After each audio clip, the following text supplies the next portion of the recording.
warahmatullahi wabarakatuh. Apa kabar teman-teman semuanya? Semoga selalu dalam lindungan Allah Subhanahu wa taala. Nah, pada kesempatan video kali ini, Ana akan membahas tentang apa itu zakat produktif. Nah, sebelum pada penjelasannya, mari kita lihat terlebih dahulu bagaimana pengetahuan masyarakat mengenai zakat produktif berikut ini.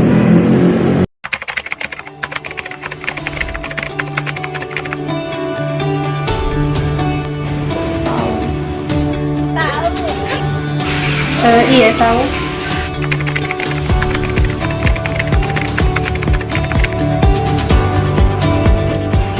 Saya langsung mau sikap. Langsung ke orangnya di masjid.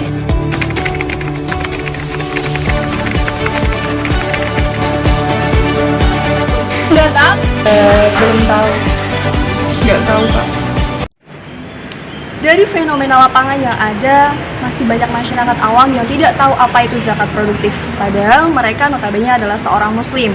Nah, apa yang jadi penyebab mereka tidak tahu apa itu zakat produktif? Apa karena rendahnya budaya membaca dari masyarakat? Atau karena kurang gencarnya literatur mengenai zakat produktif? Nah, apapun penyebabnya, menyebarluaskan apa itu zakat produktif, pengetahuan tentang zakat produktif menjadi PR bagi kita semua. Baik, kita langsung saja menuju penjelasan zakat produktif berikut ini. Assalamualaikum teman-teman. Nah, pada kesempatan kali ini aku bakalan jelasin tentang apa itu zakat produktif. Nah, dewasa ini ya guys, itu tuh terdapat dua metode penyaluran zakat. Ada yang sifatnya konsumtif dan juga ada yang sifatnya produktif. Kalau konsumtif itu penyaluran harta zakat kepada mustahik untuk memenuhi kebutuhan dasar dalam kehidupan sehari-hari seperti sandang, pangan, dan papan yang biasa dikenal dengan kebutuhan primer. Atau istilah dari Imam Al-Ghazali itu adalah term ekonomi atau dikenal dengan doruriyat. Nah, indikasi zakat konsumtif itu adalah harta tersebut tuh habis dalam jangka waktu yang relatif singkat gitu.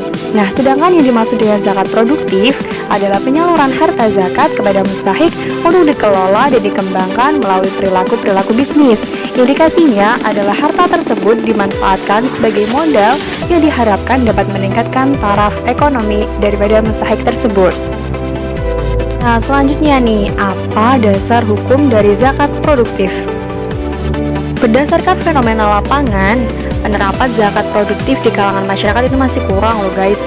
Nah, di samping masih banyaknya keraguan tentang keboleh tidaknya sistem tersebut, padahal kalau kita merujuk kepada kandungan Al-Quran dan juga hadis, serta pendapat beberapa para cendekia, baik kalangan mutaqaddimin ataupun mutaakhirin, kita dapat menemukan keyakinan tentang kebolehannya, anjuran untuk menerapkan zakat produktif tersebut. Nah, seperti penafsiran dalam firman Allah Quran surah At-Taubah ayat 103. Bismillahirrahmanirrahim. Khudh min amwalihim shadaqatan tutahhirukum wa tuzakkihim biha wa sholli 'alaihim inna sholataka sakanun lahum wallahu sami'un alim. Yang artinya, ambillah sedekah atau zakat dari sebagian harta mereka.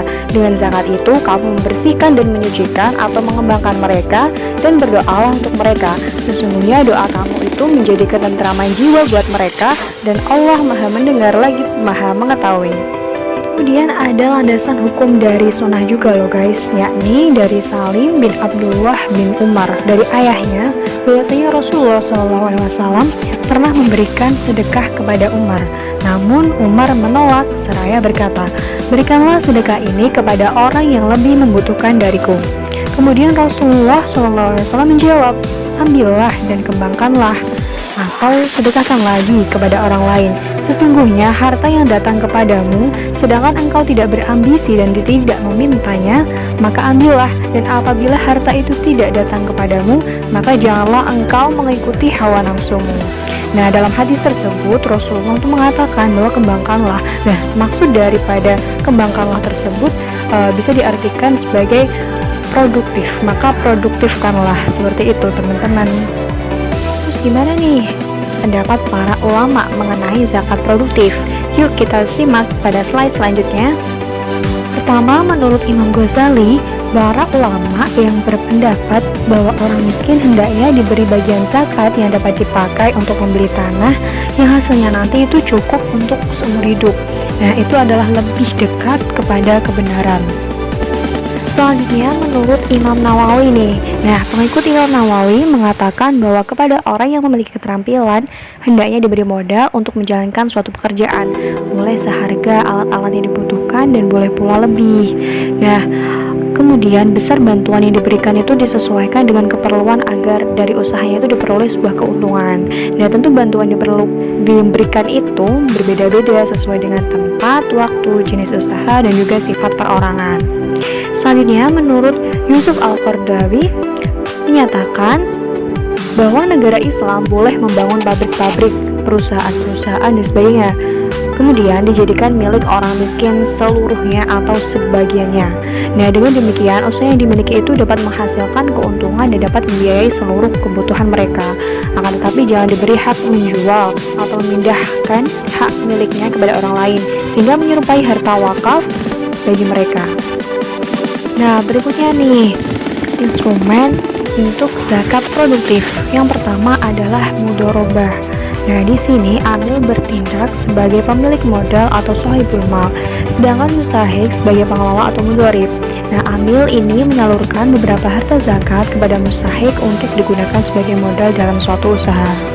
Selanjutnya ada murabahah. Nah, di sini amil itu bertindak sebagai penjual, sedangkan mustahik bertindak sebagai pembeli.